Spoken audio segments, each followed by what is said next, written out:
Lockdown ಸಮಯದಲ್ಲಿ ಬಟ್ಟೆ, ಪಾದರಕ್ಷೆ, fancy ಮತ್ತು ಮೊಬೈಲ್ ಅಂಗಡಿಗಳಿಗೆ ಅವಕಾಶ ಕೊಡಬೇಕೆಂದು ಆಗ್ರಹಿಸಿ ಕರಾವಳಿ ಟೆಕ್ಸ್ಟೈಲ್ ಮತ್ತು ಫುಟ್ವೇರ್ ಡೀಲರ್ಸ್ ಅಸೋಸಿಯೇಷನ್ ನೇತೃತ್ವದಲ್ಲಿ ಪ್ರತಿಭಟನಾ ಪ್ರದರ್ಶನವನ್ನು ಹಮ್ಮಿಕೊಳ್ಳಲಾಗಿತ್ತು. ಮಂಗಳೂರಿನ ಜಿಲ್ಲಾಧಿಕಾರಿ ಕಚೇರಿ ಮುಂಭಾಗದಲ್ಲಿ ಪ್ರತಿಭಟನಾ ಪ್ರದರ್ಶನ ನಡೆಯಿತು. ಈ ವೇಳೆ ಮಾತನಾಡಿದ ಅಧ್ಯಕ್ಷ ಸಂತೋಷ್ ಕಾಮತ್ ಅವರು, ವಾರಾಂತ್ಯದ ಲಾಕ್ಡೌನ್ ನಿಷ್ಪ್ರಯೋಜಕ ಹಾಗೂ ಅಪ್ರಯೋಜಕವಾಗಿದೆ. ಆನ್ಲೈನ್ ಖರೀದಿಯಲ್ಲಿ ಸಣ್ಣ ಉದ್ದಿಮೆಗೆ ಸಾಕಷ್ಟು ತೊಂದರೆಯಾಗುತ್ತಿದ್ದು, ನಾವು ಈಗಾಗಲೇ ಆನ್ಲೈನ್ ವಿರುದ್ಧ ಅಭಿಯಾನ ಕೂಡ ಹಮ್ಮಿಕೊಂಡಿದ್ದೇವೆ. ಇನ್ನು ಮುಂದಿನ ದಿನಗಳಲ್ಲಿ ವಾರಾಂತ್ಯದ ಲಾಕ್ಡೌನ್ ಜಾರಿಗೊಳಿಸಿದ್ರೆ ನಮಗೂ ಅವಕಾಶ ನೀಡಬೇಕೆಂದು ಆಗ್ರಹಿಸಿದರು.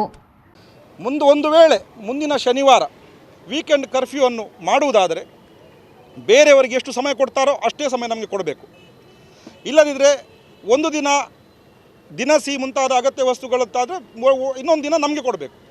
ಇಲ್ಲವಾದಲ್ಲಿ ಸರ್ಕಾರಕ್ಕೆ ಬಟ್ಟೆ ಅಂಗಡಿಯಿಂದ, ಫುಟ್ವೇರ್ ಅಂಗಡಿಯಿಂದ ಕೊರೋನಾ ಬರ್ತಂತೆ ಏನಾದರೂ ಅವರಿಗೆ ಸೈಂಟಿಫಿಕ್ ಆಗಿ ಗೊತ್ತಿದ್ದರೆ ಅವರು ಕಂಪ್ಲೀಟಾಗಿ ಲಾಕ್ಡೌನ್ ಮಾಡಲಿ.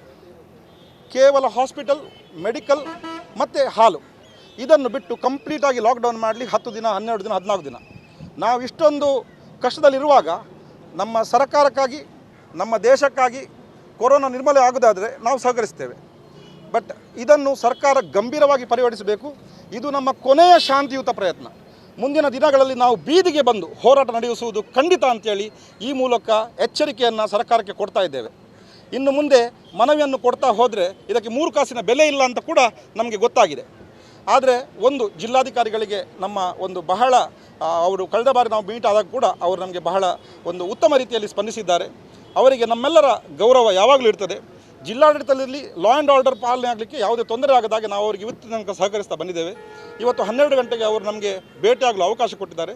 ಅವರಿಗೆ ಇವತ್ತು ಸಂಪೂರ್ಣವಾಗಿ ಮನವರಿಕೆ ಮಾಡಿ ರಾಜ್ಯ ಸರ್ಕಾರದ ಮುಖ್ಯ ಕಾರ್ಯದರ್ಶಿಯೊಳಗೆ ನಮ್ಮ ಮನವಿಯನ್ನು ಅವರ ಮೂಲಕ ಸಲ್ಲಿಸುವಂಥ ಇವತ್ತು ಕಾರ್ಯಕ್ರಮವನ್ನು ನಾವು ನಡೆಸಲಿದ್ದೇವೆ. ಇದಕ್ಕೆ ತಾವೆಲ್ಲರೂ ಮುಂದಿನ ದಿನಗಳಲ್ಲಿ ಸಾಮಾಜಿಕ ಕಳಕಳಿಯಿಂದ ಎಲ್ಲ ಪತ್ರಕರ್ತ ಮಿತ್ರರು ಸಾಮಾಜಿಕ ಹಿತದೃಷ್ಟಿಯಿಂದ ನಮಗೆ ಸಹಕಾರ ನೀಡುತ್ತಾ ನಮ್ಮ ಈ ವಿಷಯಕ್ಕೆ ನಮಗೆ ಪಬ್ಲಿಸಿಟಿ ಬೇಡ, ನಮ್ಮ ಈ ವಿಷಯಕ್ಕೆ ಪಬ್ಲಿಸಿಟಿ ಕೊಟ್ಟು ನೀವು ಸಹಕರಿಸಬೇಕಂತ ನಾನು ಕೇಳ್ಕೊಳ್ತಾ ಇದ್ದೇನೆ.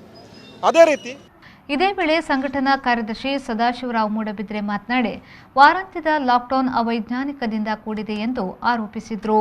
ಈ ವೇಳೆ ನಿರ್ದೇಶಕರಾದ ಗೋಪಾಲ್ ಎಂಯು, ಕಾರ್ಯಕಾರಿಣಿ ಸಮಿತಿಯ ಸದಸ್ಯ ಇಸ್ಮಾಯಿಲ್ ತೊಕ್ಕೊಟ್ಟು, ಸಾರ್ವಜನಿಕ ಸಂಪರ್ಕಾಧಿಕಾರಿ ಎಂಪಿ ದಿನೇಶ್ ಸೇರಿದಂತೆ ಮತ್ತಿತರರು ಉಪಸ್ಥಿತರಿದ್ದರು. ತದಬಳಿಕ ಜಿಲ್ಲಾಧಿಕಾರಿಯವರ ಮುಖಾಂತರ ರಾಜ್ಯ ಸರ್ಕಾರಕ್ಕೆ ಮನವಿಯನ್ನ ಸಲ್ಲಿಸಲಾಯಿತು.